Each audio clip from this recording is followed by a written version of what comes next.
mac and cheese. I know mac and cheese is basic. You think you know how to make mac and cheese. You've had it a million ways. Listen, I love mac and cheese since I was a little kid. I'll eat the kind out of the box. I'll eat any kind in the world. What I needed to do was find a mac and cheese that we could make every day at D-Bar that is yummy, creamy, but consistent and easy.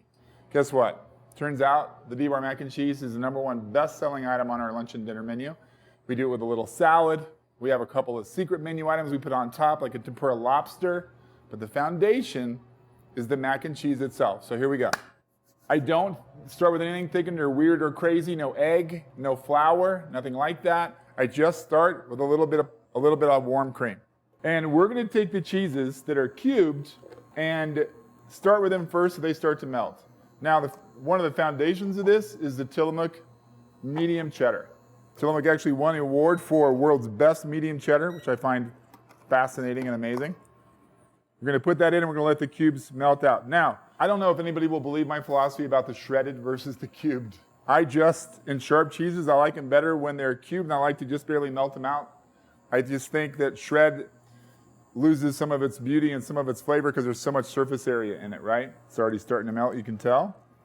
Now, this is my secret weapon for my mac and cheese right here. This is the 3-year aged extra sharp white cheddar. It is ridiculous.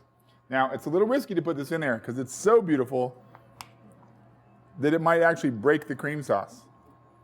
But if you put a little bit in, you follow my recipe and just put a tad in there, it's going to be okay. So far, we've started with 2 cups of cream, and we've got 2 ounces of the medium cheddar, and we got 2 ounces of that vintage extra sharp white cheddar. I'm going to put a little fontina in because I just like the foundational flavor. It's got a weird little acid and saltiness to it. And then we're going to do my new favorite product. Sounds ridiculous, but this is a really, really smart blend from Tillamook. This is their mac and cheese blend.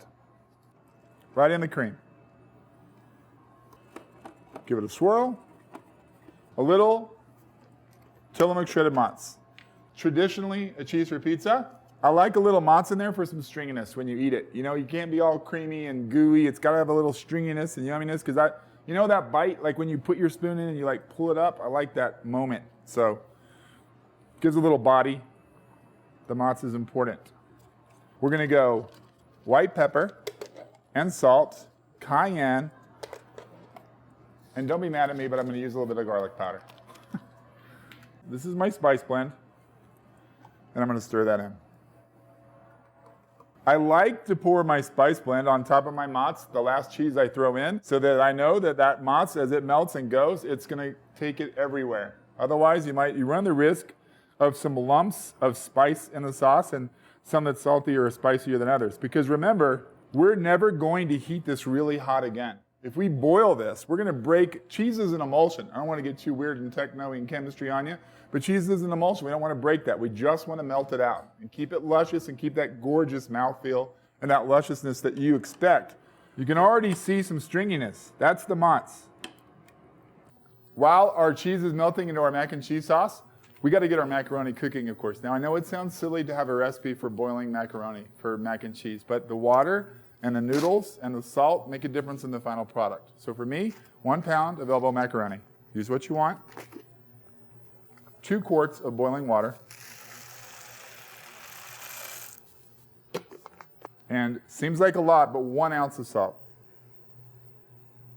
Give this a quick stir right in the beginning so it doesn't stick on the bottom like it's almost already beginning to do. So let this boil to al dente, strain it off, cool it down so it doesn't keep cooking. Remember, if you just strain it and let it sit in a bowl, even if you put oil on it so it doesn't stick together, it's going to continue to cook. So when it's ready, a nice al dente cook on the pasta, strain it, put cold water over it, toss it in oil so that it doesn't stick together, and then you're going to be ready when this mac sauce is done. Now this is the vessel we use at D-Bar. It's just an old crock. It holds heat really well. It heats up really fast. You could go in a big casserole dish. You could go in an individual bowl. There's no rules. Do what you want. Okay? I've got some cooked macaroni noodles. However much pasta you need, just nice cooked pasta. So I'm going to take a little bit of my cheese sauce, and I'm going to pour it in there. That's not a little bit. That's a lot, but that's okay. Because I can always add more noodles. Kind of like I'm making a macaroni salad, right? But I like to toss my noodles first in cheese sauce, and then I build it, right? I'm going to level that out a little bit, and here's why. Here's my issue with mac and cheese at this point. We realized that this would start to break or it wouldn't be cheesy enough, right? So I actually take a little bit of mac and cheese sauce I made before, and I spread it on the top. Is there someone out there who doubts that that will be cheesy? That will be cheesy, yeah?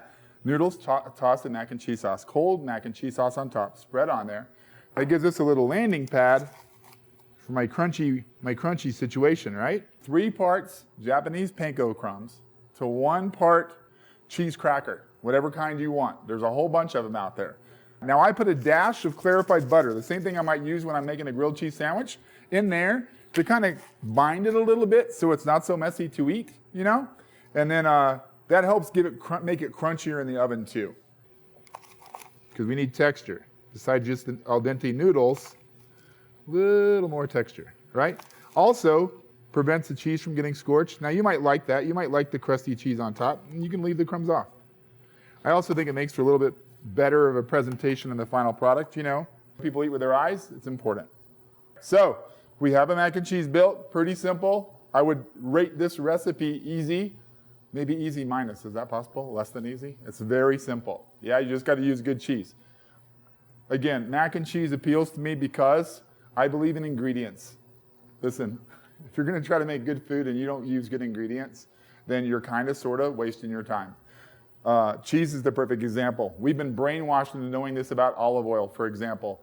You use great olive oil and use a little bit and you save money. Well, it's the same with cheese. You're gonna use a whole bunch of really average to bad cheese and you're never gonna get cheese flavor. You use a little bit of the good stuff and it changes the whole dish. This mac and cheese is yummy. So, mac and cheese is ready, hot out of the oven. You can see it's nice and creamy in the middle, a little bit of bubbles on the sides going on there. And then we just put it with a little mixed salad, spring greens, a really light citrus vinaigrette. And this is something off of our secret menu that I love to play with. This is a little tempura fried lobster claw meat. And so there you have it, D-Bar's mac and cheese with a little spring salad and tempura fried lobster. Now listen, if you were really paying attention, you noticed I gave you a recipe for more mac and cheese sauce than you need for the mac and cheese. And here's why. Our second best-selling thing on our lunch and dinner menu at D-Bar is our crew fries, we call them. I have a crazy thing about not letting small fries get used on my hamburger plate. So what would happen is we would have small fries and all kinds of fries laying around in the kitchen. And at the end of the week, we would make staff meal. We called it crew fries. It's what the crew would eat. All I did was take our garlic parm fries, spoon over mac and cheese sauce, back to the Tillamook mac and cheese blend on top, a little bit of applewood smoked bacon. I don't think I need to explain why, pretty obvious, right? In the oven, melty, melty, bring it out. Little Tillamook premium sour cream, chives. That is a meal right there, my friend.